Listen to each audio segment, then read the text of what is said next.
الحمد لله نحمده ونستعينه ونستغفره ونؤمن به ونتوكل عليه ونعوذ بالله من شرور أنفسنا ومن سيئات أعمالنا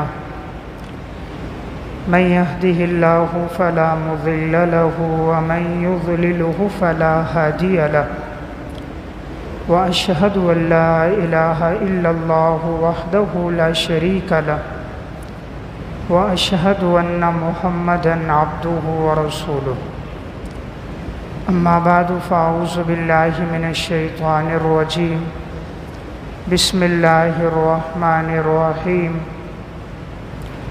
وإذا بشر أحدهم بالأنثى ظل وجهه مسودا وهو كظيم يتوارى من القوم من سوء ما بشر به أيمسكه على هون أم يدسه في التراب ألا ساء ما يحكمون.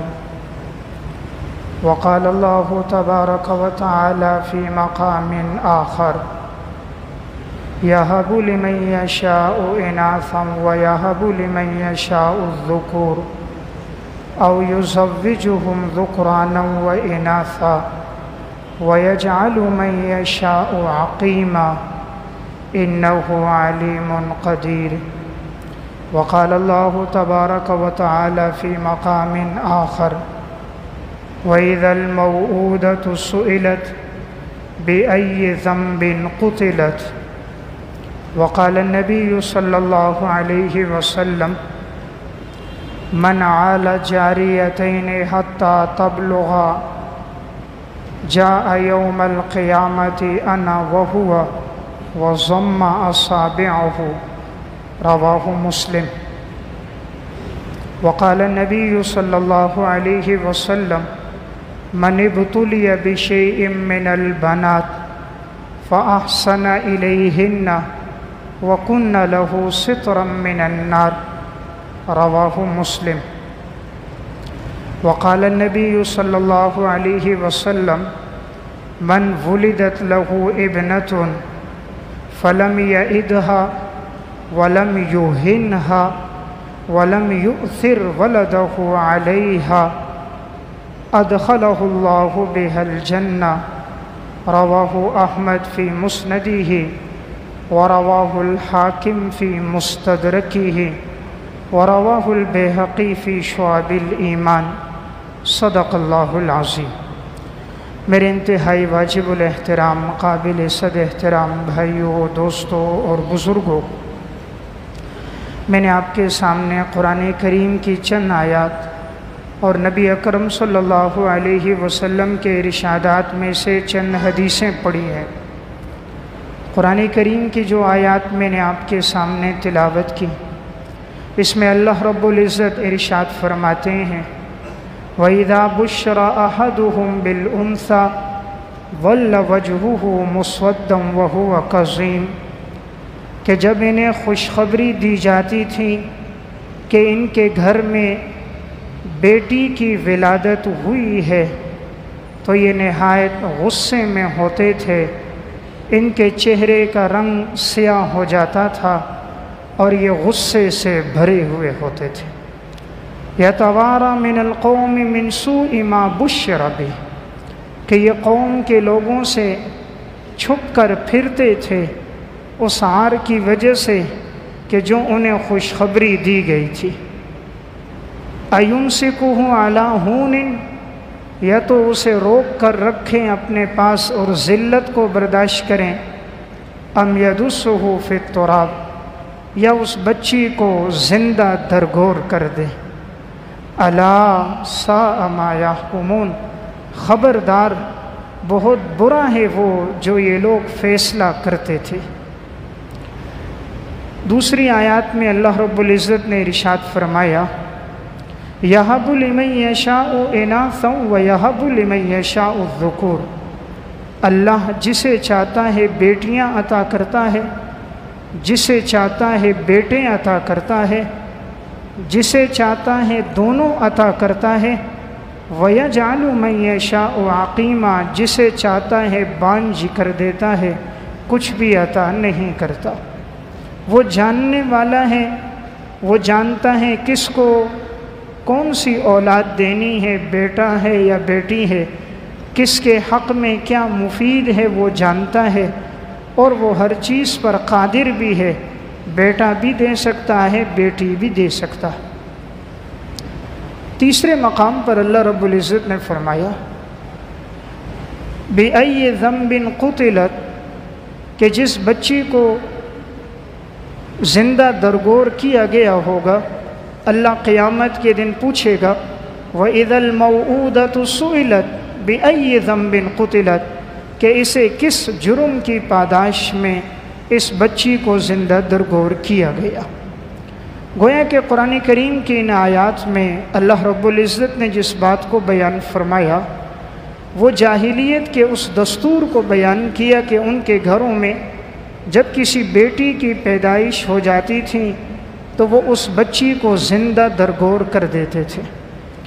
اولاد اللہ کی طرف سے ایک بڑی نعمت ہے، چاہے وہ بیٹا ہو یا بیٹی ہو، دونوں اللہ کی طرف سے نعمت ہے۔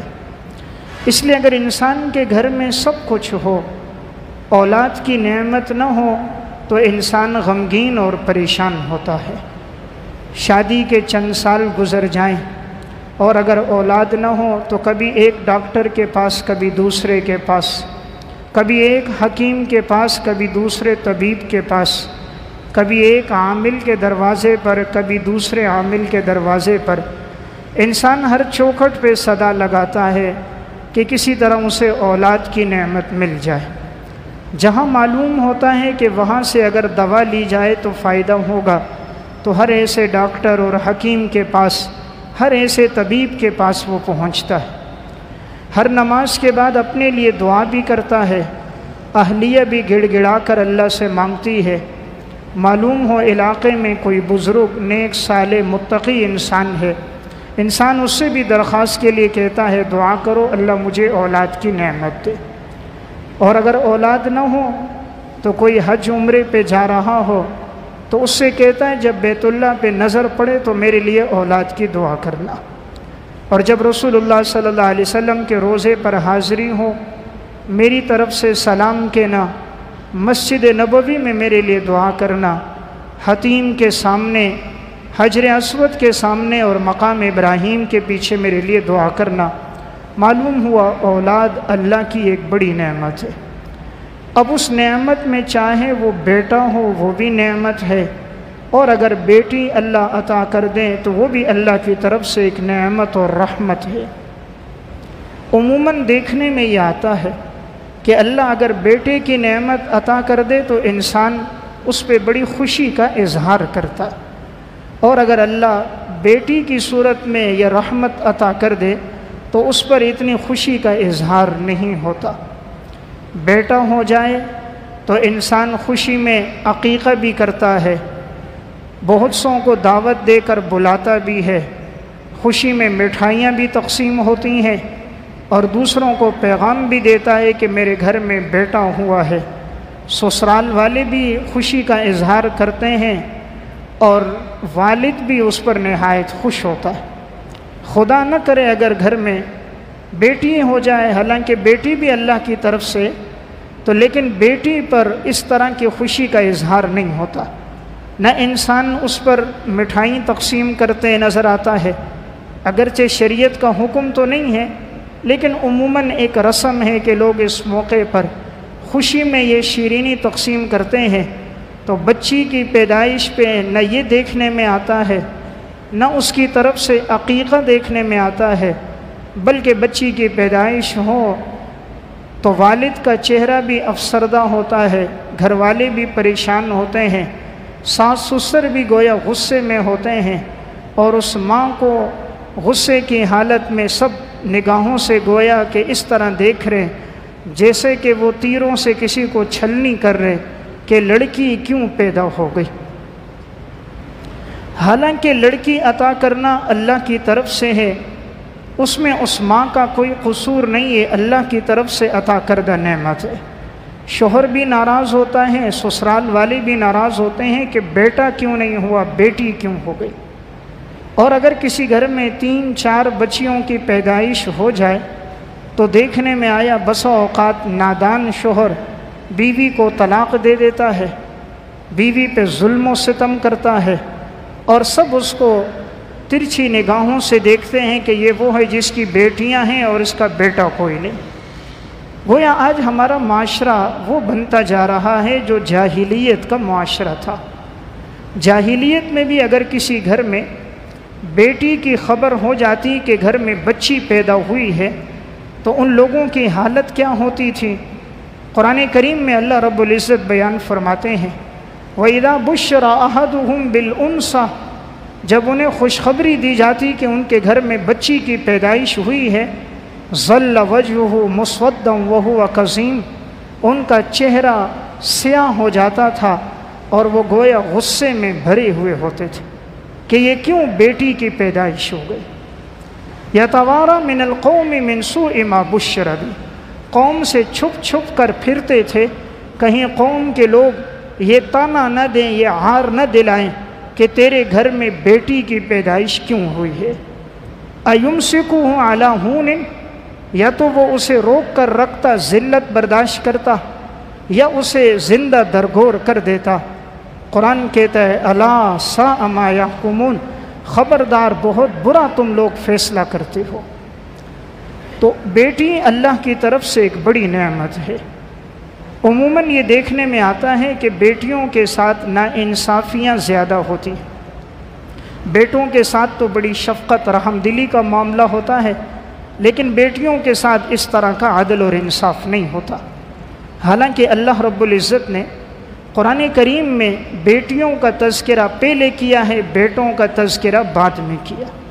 یہب لمن یشاء اناثا ویہب لمن یشاء الذکور او یزوجہم ذکرانا واناثا ویجعل من یشاء عقیما، اللہ جسے چاہتا ہے بیٹیاں دیتا ہے، جسے چاہتا ہے بیٹے دیتا ہے۔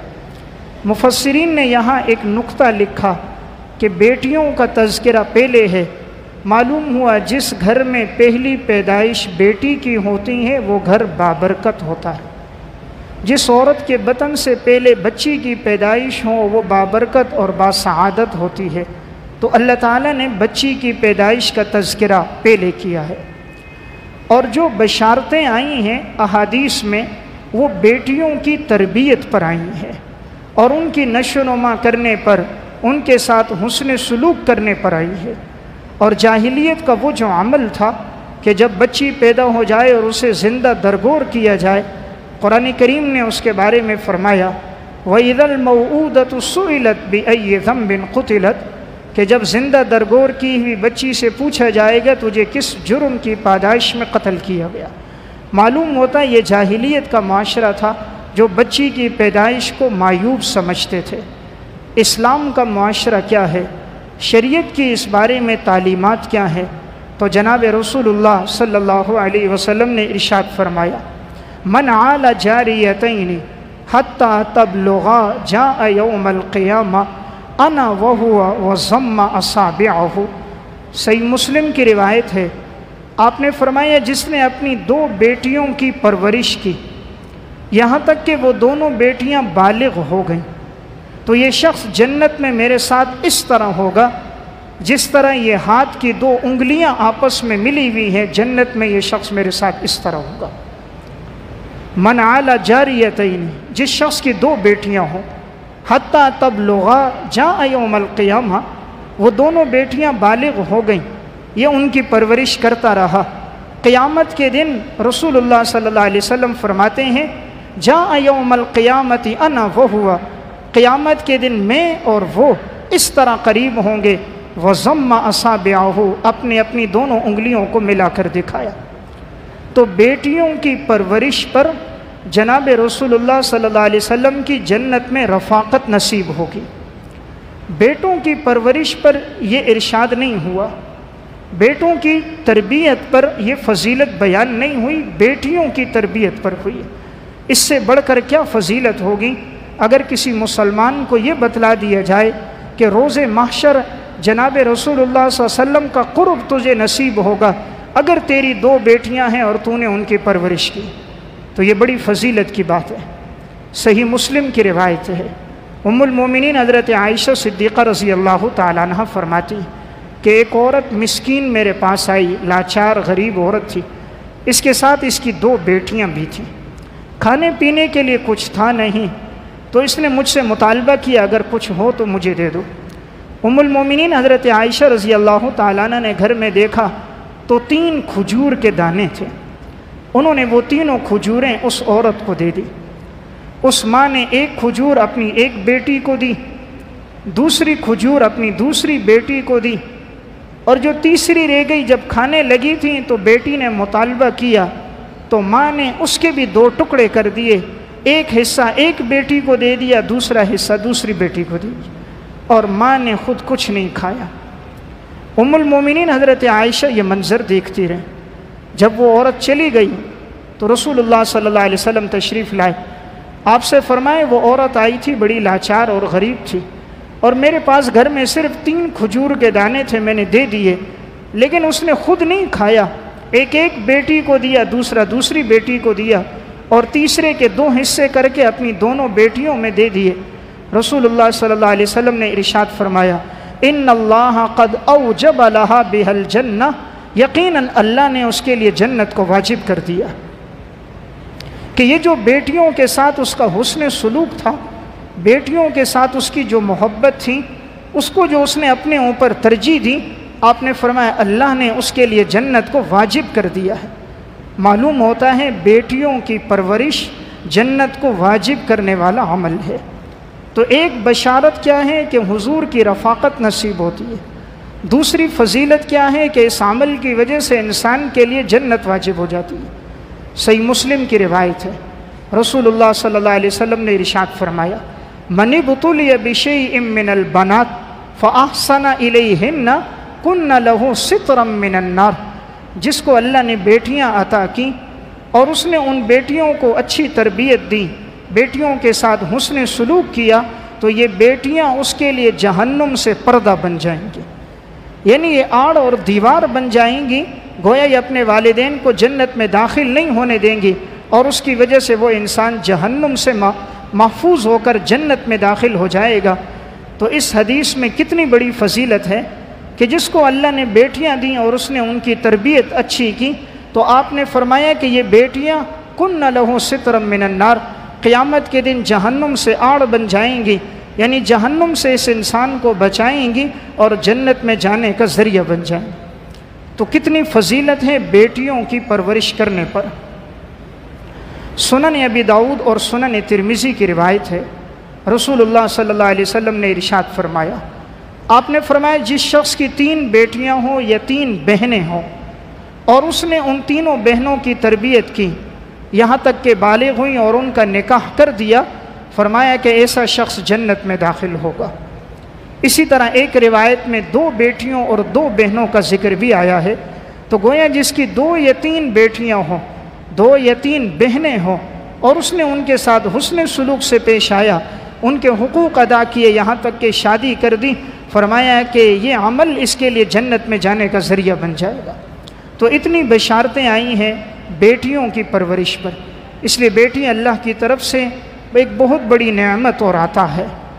مسند احمد کی روایت ہے، رسول اللہ صلی اللہ علیہ وسلم نے ارشاد فرمایا من کانت لہ ابنۃ، جس شخص کو اللہ نے بیٹی کی نعمت سے نوازا، فلم یعدھا، اس نے اس بیٹی کو زندہ درگور نہیں کیا، ولم یہنھا، اس کی توہین نہیں کی، اس کی تذلیل نہیں کی، اس کو حقارت سے کبھی اس کا تذکرہ نہیں کیا، ولم یؤثر ولدہ علیہا، کبھی بیٹے کو اس بیٹی پر ترجیح نہیں دی، ادخلہ اللہ بہا الجنہ، اللہ اس شخص کو اس عمل کی وجہ سے جنت میں داخل کر دے گا۔ یہ روایت مسند احمد میں بھی ہے، اور امام حاکم نے المستدرک علی الصحیحین میں نقل کی، فرمایا کہ یہ روایت صحیح ہے۔ امام ذہبی بھی ان کی توثیق کرتے ہیں کہ روایت ٹھیک ہے، اور امام بیہقی نے شعب الایمان میں بھی اس حدیث کو نقل کیا۔ تو رسول اللہ صلی اللہ علیہ وسلم نے اس میں 3 باتیں ارشاد فرمایا اللہ نے جس کو بیٹی کی نعمت سے نوازا اور اس نے اس بیٹی کو زندہ درگور نہیں کیا، ولم یہنھا، بیٹی کی توہین نہیں کی، تذلیل نہیں کی، کبھی حقارت سے اس کا ذکر نہیں کیا. وَلَمْ يُؤْثِرْ وَلَدَهُ عَلَيْهَا، کبھی بیٹے کو بیٹی پر ترجیح نہیں دی تو أَدْخَلَهُ اللَّهُ بِهَا الْجَنَّةَ، اللہ اس شخص کو جنت میں داخل کر دے گا. تو دیکھنے میں یہ آتا ہے آج ہمارے معاشرے میں بیٹیوں کے ساتھ اور بہنوں کے ساتھ عموماً حسن سلوک سے لوگ پیش نہیں آتے. بیٹوں کے لیے عید کا موقع آتا ہے، اچھے سے اچھا لباس خریدا جاتا ہے، اچھی جوتیاں خریدی جاتی ہیں، لیکن بیٹی کے لیے لباس اور جوتی بالکل معمولی اور ہلکی خریدی جاتی ہے. کہیں انسان سفر سے واپس آتا ہے، اپنے بیٹوں کے لیے تو بڑے تحفے تحائف لاتا ہے، لیکن بیٹیوں اور بہنوں کو نظر انداز کر دیتا ہے. گھر میں کھانے کے لیے بیٹھتا ہے تو کھانے کے دوران گوشت کی بوٹی سامنے آ گئی، بیٹے کو ترجیح دیتا ہے، بیٹی کو نہیں دیتا. دسترخوان پہ بیٹے کو ساتھ بٹھاتا ہے، بیٹی بیٹھنے لگتی ہے تو ہمارے ساتھ نہیں کھا، بعد میں کھانا. حالانکہ محبت بیٹیوں میں زیادہ ہوتی ہے، شفقت والدین کے ساتھ حسن سلوک بیٹیوں میں زیادہ ہوتا ہے. اللہ رب العزت نے جناب رسول اللہ صلی اللہ علیہ وسلم کو 4 بیٹیاں عطا فرمائی اور آپ کو 3 بیٹے عطا فرمائے. آپ کے بیٹوں کا انتقال بچپن میں ہو گیا، آپ کا کوئی بیٹا جوان نہیں ہوا. آپ کی 4 بیٹیاں جوان ہوئیں، 4 کی شادیاں ہوئیں اور 3 کا انتقال آپ صلی اللہ علیہ وسلم کی زندگی میں ہو گیا. اگر بیٹی کوئی عیب اور عار ہوتی تو اللہ رب العزت جناب رسول اللہ صلی اللہ علیہ وسلم کو بیٹیاں عطا نہ کرتا. اگر بیٹی کوئی شرم کا ذریعہ، کوئی عار کا ذریعہ ہوتی تو خالق کائنات جناب رسول اللہ صلی اللہ علیہ وسلم کو بیٹیاں عطا نہ کرتا. اللہ نے اپنے پیغمبر کو 4 بیٹیاں عطا کی اور 4 بیٹیاں جوان ہوئی، 4 کی شادیاں ہوئیں اور آپ صلی اللہ علیہ وسلم نے خود ان کی رخصتی کروائی اور آپ کے 2 داماد بنے، حضرت علی اور حضرت عثمان غنی رضی اللہ تعالیٰ عنہ. آپ صلی اللہ علیہ وسلم کی بیٹیوں سے کیسی محبت تھی. امام ترمذی رحمۃ اللہ علیہ نے سنن ترمذی ابواب المناقب میں باب باندھا ہے، باب ما جاء فی فاطمہ رضی اللہ تعالی عنہا. اس کے تحت امام ترمذی نے حدیث نقل کی. ام المومنین حضرت عائشہ صدیقہ رضی اللہ تعالی عنہ فرماتی ہیں کہ رسول اللہ صلی اللہ علیہ وسلم کے ساتھ چال ڈھال میں، گفتار و رفتار میں، اٹھنے بیٹھنے میں، چلنے پھرنے میں، وضع قطع میں، گفتگو میں سب سے زیادہ آپ کے مشابہ حضرت فاطمہ رضی اللہ تعالی عنہ تھی. اور فرمایا کہ جب آپ صلی اللہ علیہ وسلم کے پاس آپ کی یہ بیٹی تشریف لاتی، امام الانبیاء صلی اللہ علیہ وسلم کھڑے ہو جاتے اور آپ کھڑے ہو کر اپنی بیٹی کا استقبال کرتے، اپنی بیٹی کو بوسہ دیتے، جس جگہ بیٹھے ہوتے اس جگہ اپنی بیٹی کو بٹھاتے. اور فرمایا جب آپ صلی اللہ علیہ وسلم حضرت فاطمہ رضی اللہ تعالیٰ عنہ کے گھر جاتے تھے، حضرت فاطمہ کو علم ہوتا فوراً اٹھ جاتی، آپ صلی اللہ علیہ وسلم کا استقبال کرتی، حضور کو بوسہ دیتی اور اس جگہ بٹھا دیتی گھر میں جس جگہ خود بیٹھی ہوئی ہوتی تھی. یعنی اس قدر محبت تھی حضور میں اور حضرت فاطمہ میں، اور حضرت فاطمہ کی بھی یہ محبت اور یہ تعلق تھا اپنے والد جناب رسول اللہ صلی اللہ علیہ وسلم سے. ام المومنین حضرت عائشہ رضی اللہ تعالیٰ عنہ فرماتی ہیں جب آپ صلی اللہ علیہ وسلم مرض الموت میں تھے، حضرت فاطمہ رضی اللہ تعالیٰ عنہ تشریف لائیں. آپ صلی اللہ علیہ وسلم کو بیماری کی حالت میں دیکھا تو بیٹی تھیں، برداشت نہ ہوا، آپ صلی اللہ علیہ وسلم پر جھک گئیں، بوسہ دیا، آنکھوں سے آنسو بہنے لگ گئے. حضور کے قریب ہوئی ہیں تو رونے لگ گئی. پھر تھوڑی دیر کے بعد آپ صلی اللہ علیہ وسلم کے دوبارہ قریب ہوئیں، آپ نے کچھ ان سے ارشاد فرمایا تو حضرت فاطمہ نے سر اٹھایا تو مسکرا گئی. ام المومنین فرماتی ہیں حضور کے انتقال کے بعد میں نے حضرت فاطمہ سے پوچھا کہ جب حضور بیمار تھے تم گھر آئی تھیں تو تم نے جب پہلی مرتبہ حضور پر جھکی تم رونے لگیں اور حضور نے تمہارے کان میں ایک جملہ ارشاد فرمایا تو تم ہنس گئیں، تو روئی کس وجہ سے تھیں اور ہنسی کس وجہ سے تھی؟ حضرت فاطمہ رضی اللہ تعالیٰ عنہ نے فرمایا روئی تو اس وجہ سے کہ حضور کو میں نے دیکھا آپ بیمار ہیں اور بظاہر لگتا تھا کہیں آپ کا انتقال اس مرض میں نہ ہو جائے، تو جب میں نیچے ہوئی تو آپ صلی اللہ علیہ وسلم نے مجھ سے فرمایا فاطمہ شاید اس بیماری میں میرا انتقال ہو جائے. تو میں رونے لگ گئی اپنے والد کی وفات کا تذکرہ سن کے، فراق کا ذکر سن کے. لیکن جب دوبارہ آپ صلی اللہ علیہ وسلم کے قریب ہوئیں آپ نے مجھ سے فرمایا فاطمہ میرے اہل بیت میں سب سے پہلے جو مجھ سے ملے گا وہ تو ہی ہوگی. تو میں خوش ہو گئی کہ چلو حضور کے جانے کے بعد میں پہلے حضور سے ملوں گی، اور وہی ہوا۔ حضور کے انتقال کے تقریباً 6 مہینے کے بعد حضرت فاطمہ رضی اللہ تعالیٰ عنہ کا بھی انتقال ہو گیا، اور سب سے پہلے حضور سے ملنے والی حضرت فاطمہ ہی تھی۔ تو والد کے ساتھ بڑی عقیدت اور محبت تھی۔ اسی غم کے اندر، اسی فراق میں 6 مہینے کے بعد عین شباب اور جوانی میں حضرت فاطمہ کا انتقال ہو گیا۔ واقعہ سنانے کا مقصد کہ رسول اللہ صلی اللہ علیہ وسلم کو اپنی بیٹیوں سے کیسی محبت تھی۔ جب آتی تھی تو حضور کھڑے ہو کر بیٹی کا استقبال کرتے اور بیٹی کو بوسہ دیتے اور اپنی جگہ پر بٹھاتے۔ جب آپ صلی اللہ علیہ وسلم کہیں سفر میں جاتے حضرت فاطمہ کے گھر جاتے، جب کہیں سفر سے واپس لوٹتے حضرت فاطمہ کے گھر آپ آتے تھے۔ یہ امت کو بتانا تھا بیٹیوں کے ساتھ اچھا سلوک کرو۔ کیا کبھی ہم میں سے کوئی بھی اپنی بیٹی کی آمد پر کھڑا ہوا ہے؟ کیا کسی نے بیٹی کے ساتھ بھی ایسا حسن سلوک کیا ہے؟ کیا سفر میں جاتے وقت اور آتے وقت وہ بیٹی سے ملنے بھی گیا ہے؟ کبھی اس نے اپنی بیٹیوں کے لیے ایسا ہدیہ بھی لایا ہے؟ آج معاشرہ ایسا بن گیا، کہتے ہیں بیٹی کے گھر میں کچھ کھانا تو معاذ اللہ خنزیر کا گوشت کھانا ہے، اس لیے نہیں جانا چاہیے۔ یہ کس نے کہا؟ نہ اللہ نے کہا، نہ اللہ کے رسول نے کہا۔ یہ غلط کس نے یہ بات کہہ دی جو معاشرے میں بڑھ گئی؟ بیٹیوں سے محبت رکھنا تو ایمان کی نشانی، بیٹی کے گھر جانا تو رسول اللہ صلی اللہ علیہ وسلم کی سنت ہے۔ تو اس لیے میں عرض کر رہا تھا بیٹیوں کے ساتھ حسن سلوک ہو۔ عید کے ایام چل رہے ہیں، دیکھنے میں آتا ہے بیٹوں کے ساتھ بڑی محبت کا برتاؤ ہوتا ہے، لیکن گھر میں اگر بہنیں موجود ہوں، بیٹیاں موجود ہوں، ان کے ساتھ یہ حسن سلوک دیکھنے میں نہیں آتا۔ اس لیے یہ جو 3 بڑی بشارتیں آئیں، جنت میں حضور کی رفاقت اور جہنم سے پردہ بن جانا اور جنت میں داخل ہو جانا، یہ بڑی بڑی بشارتیں جو آئی ہیں وہ بیٹیوں کی پرورش پر آئی ہیں۔ اس لیے انسان کوشش اس کی کرے اپنی بیٹیوں کے ساتھ حسن سلوک سے پیش آئے۔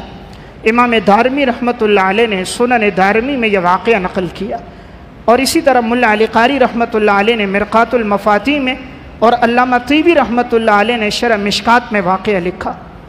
ایک شخص نبی اکرم صلی اللہ علیہ وسلم کی خدمت میں آیا، وہ ایمان لے آیا تھا، لیکن جاہلیت میں چونکہ بچیوں کو زندہ درگور کیا جاتا تھا تو اس نے آ کر ایک واقعہ آپ صلی اللہ علیہ وسلم کو سنایا۔ صحابہ اکرام مجلس میں بیٹھے تھے، رسول اللہ صلی اللہ علیہ وسلم بھی اسی مجلس میں ہیں۔ وہ آ کر حضور سے پوچھنا یہ چاہ رہا تھا، میں نے بہت بڑا گناہ کیا ہے، کیا میرے لیے معافی ہو سکتی ہے؟ آپ صلی اللہ علیہ وسلم نے پوچھا تجھ سے کون سا گناہ ہو گیا؟ اس شخص نے کہا یا رسول اللہ، اللہ نے مجھے بیٹی کی نعمت عطا فرمائی تھی، اور جب بیٹی ہو گئی تو اب مجھے علاقے والے، قوم والے طعنہ دیتے، تیرے گھر میں بیٹی ہو گئی، چند سال اس کی عمر ہو گئی اور تو نے اب تک اس کو زندہ درگور نہیں کیا۔ تو یہ واقعہ سنا رہا ہے، کہا کہ میں نے اپنی گھر والی سے کہا بچی کو تیار کر دو، میں اسے کہیں پڑوس میں کہیں لے کر جا رہا ہوں، کوئی ہدیہ تحفے تحائف اسے لے کر دوں گا۔ گھر والی نے اس بچی کو تیار کر دیا۔ بچی پوچھتی تھی ابا جان مجھے کہاں لے کر جا رہے ہو؟ تو وہ آگے سے کہتے تھے میں تمہیں کہیں تحفہ لے کر دوں گا، ہدیہ دے کر لوں گا۔ بیٹی کو ساتھ لیا ہے اور اپنے ساتھ ایک گینتی اور کدال بھی ساتھ لے لی۔ بچی پوچھتی ہے یہ کس کام آئے گی؟ تو کہا بیٹی راستے میں کوئی چیز آتی ہے، کوئی پتھر آ جاتا ہے، یہ دور کرنے میں کام آ جاتی۔ یہاں تک کہ ایک جنگل میں ایک گھڑے پر پہنچے، جو گھڑا اس نے پہلے سے کھود دیا تھا، تو بیٹی کو نیچے اتارنے لگا۔ اس نے پوچھا ابا جی کیوں نیچے اتار رہے ہو؟ کہا بیٹی میں یہ کنواں کھود رہا ہوں، پانی نکال رہا ہوں، تو میں نیچے خود نہیں اتر سکتا، تمہیں نیچے اس لیے اتارتا ہوں کہ میں ڈھول نیچے ڈالوں گا، تم اس میں مٹی ڈال دینا، ڈھول بھر جائے گا تو میں اس ڈھول کو اوپر سے کھینچ لوں گا۔ بیٹی تو معصوم بچی 5-6 سال عمر تھی، اس بچی کو جب نیچے گھڑے میں اتار دیا تو یہ سنگ دل والد اس پر مٹی ڈالنے لگ گیا۔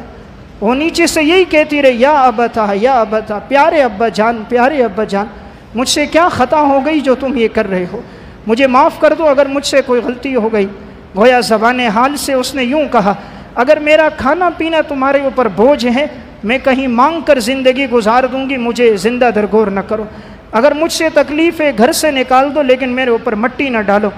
وہ باپ اپنا واقعہ حضور کے سامنے سنا رہا تھا، کہا میں مٹی ڈالتا رہا یہاں تک کہ وہ ٹخنوں تک، پھر وہ گھٹنوں تک، اور پھر وہ ناف تک مٹی کے نیچے دب گئی، اور وہ مجھے دیکھتی تھی اور روتی تھی، ایک ہی جملہ کہتی تھی پیارے ابا جان، پیارے ابا جان۔ آپ صلی اللہ علیہ وسلم کی آنکھوں سے آنسو بہنے لگ گئے۔ امام الانبیاء صلی اللہ علیہ وسلم رو گئے۔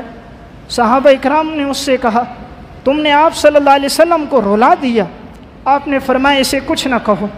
آپ نے کہا دوبارہ واقعہ سناؤ۔ امام دارمی سنن میں نقل کرتے ہیں اس نے دوبارہ سنایا۔ آپ صلی اللہ علیہ وسلم دوبارہ رونے لگ گئے۔ پھر آپ کی آنکھوں سے اتنے آنسو بہے کہ آپ کا رخسار اور آپ کی داڑھی آنسوؤں میں تر ہو گئی۔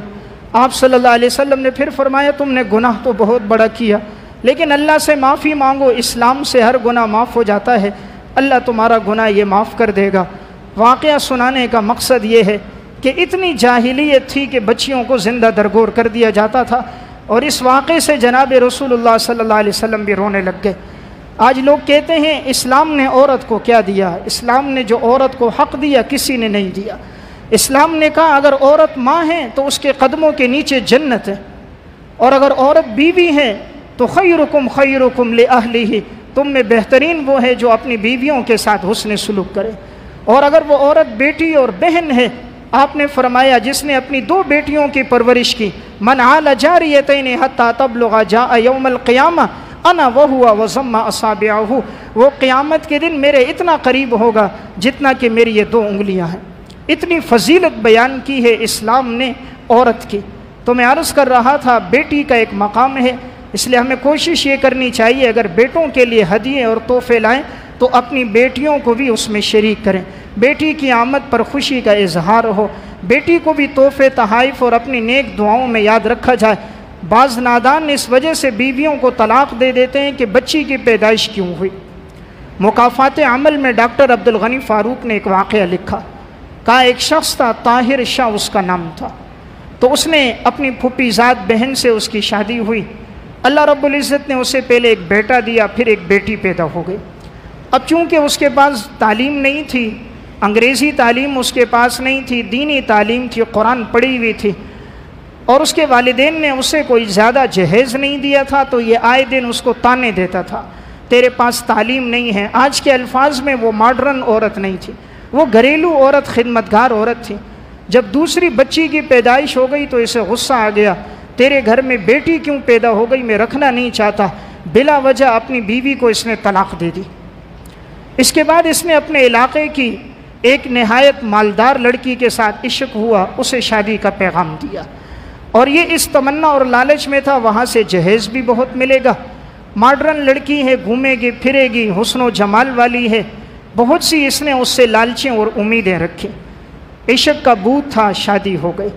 جو امید رکھی تھی کہ بڑا جہیز ملے گا تو جہیز کچھ نہ ملا، اور پھر جب اپنی پہلی بیوی کو اس نے طلاق دی تھی اور دوسری کے ساتھ 1 سال کا عرصہ گزرا، جب اولاد پیدا ہوئی تو ایک لڑکا اور ایک لڑکی دونوں جڑوا پیدا ہوئے، دونوں معذور پیدا ہوئے، دونوں پولیو کی بیماری میں مبتلا تھے، دونوں لڑکے اور لڑکی کی ٹانگیں ٹیڑھی تھی، چل نہیں سکتے تھے، بول نہیں سکتے تھے، سن نہیں سکتے تھے۔